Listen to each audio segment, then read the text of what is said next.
I think अगर England की batting से कोई नाराज़ होगा तो इंग्लैंड खुद ही होगा, क्योंकि बहुत ही बुरी बैटिंग की उन्होंने। 278 फॉर 4 थे, लेकिन आज के शुरू में ही उन्होंने जो है सारी विकेटें गवा दी। 325 पे जो है वो ऑल आउट हो गए। बैटिंग नहीं अच्छी की। आई थिंक उन्होंने साथ साथ बैटिंग के साथ साथ अपना ये चांस भी लूज़ कर दिया ये वाला टेस्ट का भी, क्योंकि ऑस्ट्रेलिया अब जो है at the end of the day, पहले इनिंग्स में अगर आपको पता हो 416 किया था, अब 130 पे 2 आउट है। उस्मान ख्वाजा खेल रहे हैं जी, अभी खेलते रहे इसी तरह। 221 की लीड हो गई है। आई थिंक अगर 350-400 की लीड हो गई तो बहुत मुश्किल होगा ऑस्ट्रेलिया के लिए हारना और इंग्लैंड के लिए जीतना। सो आई थिंक इंग्लैंड को बहुत ज़्यादा मेहनत करनी पड़ेगी जो इस इनिंग्स में उनको आउट करना पड़ेगा आते सार, क्योंकि अगर उन्होंने आउट ना किया तो ये मैच भी हाथ से जाएगा जिस तरह पहला टेस्ट किया था।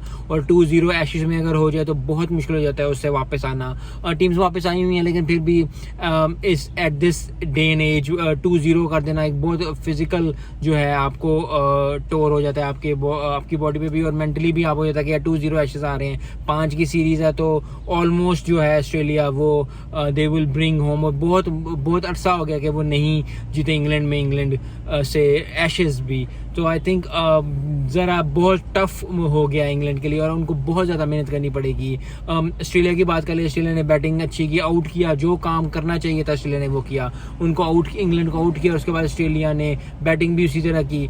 डेविड वार्नर की थोड़ी सी बात कर लेते हैं। मुझे था कि आज वो अच्छा खेलेंगे, लेकिन फिर वही 30-35 पे आउट हो गया। उस्मान ख्वाजा अभी तक उधर है, तो आई होप कि उस्मान ख्वाजा जो है वो 100 करें और फिर ऑस्ट्रेलिया जो है वो जीते, क्योंकि डिजर्विंग दोनों टीम्स हैं। लेकिन अभी के लिए जो आज एट दिस मोमेंट देखा जाए तो ऑस्ट्रेलिया इज के वो जीतेगी और Australia is there to win it. और बहुत ज़बरदस्त जो है, क्योंकि बेसबॉल से बहुत ज़्यादा लोगों को चेंज हो गया था कि जी बेसबॉल, लेकिन ऑस्ट्रेलिया ने भी आके कि गुड ओल्ड क्रिकेट शॉट्स और गुड ओल्ड क्रिकेट खेलना भी जो है आपको जिता सकता है, सिर्फ तेज़ नहीं खेलना चाहिए। So I think England have to regroup in their batting और बॉलिंग, और फिर उनको सोचना चाहिए कि किस तरह आउट करें ऑस्ट्रेलिया को पहले 1-2 घंटे के अंदर, क्योंकि अगर उन्होंने ना आउट किया तो ये मैच भी जाता जाएगा और 2-0 से एशेज हो जाएगी ऑस्ट्रेलिया के, और बहुत मुश्किल हो जाएगा इंग्लैंड को ये टेस्ट बचाना और एशेज बचाना। मिलते हैं नेक्स्ट वीडियो में। अस्सलाम वालेकुम।